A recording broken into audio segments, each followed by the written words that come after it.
Pending హామీలపై అసెంబ్లీలో ఆగ్రహం. అధికారులకు కమిటీ చైర్మన్ సంజీవరెడ్డి హెచ్చరిక.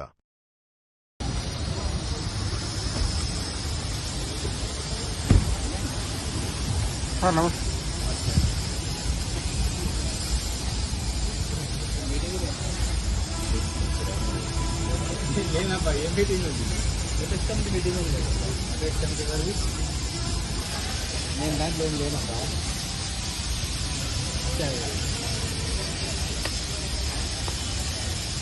జగన్ అన్నా అన్నా అన్నా అన్నా ఒక్క నిమిషం అన్నా ఒక్క నిమిషం అన్నా అన్నా అన్నా అందరూ అన్నా ఒక్క నిమిషం లోపల పోతే మేము లోపల కూర్చోగానే బ్రేకింగ్ చేస్తున్నాం. అధికారులు మాయం చేసిన ఎమ్మెల్యేలు 100% అష్యూరెన్స్ కమిటీ కదా. అసెంబ్లీలో ఏదైతే అష్యూరెన్స్ ఇస్తున్నారో మినిస్టర్ కానీ ఎవరైనా కానీ అష్యూరెన్స్ ఇస్తున్నారో ఖచ్చితంగా దాని రిప్లై కావాలి. నేను 1 year బ్యాక్ నిన్ననే మీరు చూస్తున్నారు కదా కంటెంప్ట్ కేసెస్ కిందకి.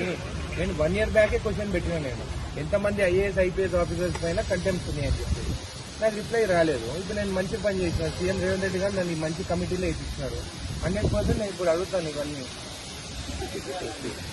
నేను contempt of cases and IAS and IPS officers అన్నాను. క్వశ్చన్ ఆన్ రికార్డ్ ఉంది. నా క్వశ్చన్ రికార్డ్ వచ్చిన తర్వాత కూడా ఆ రోజు మళ్ళీ క్వశ్చన్ చేంజ్ చేస్తాం. సో ఉండిన అధికారులు మేము మంచిగా పని చేస్తాం. ఇంకా మాట్లాడతాం.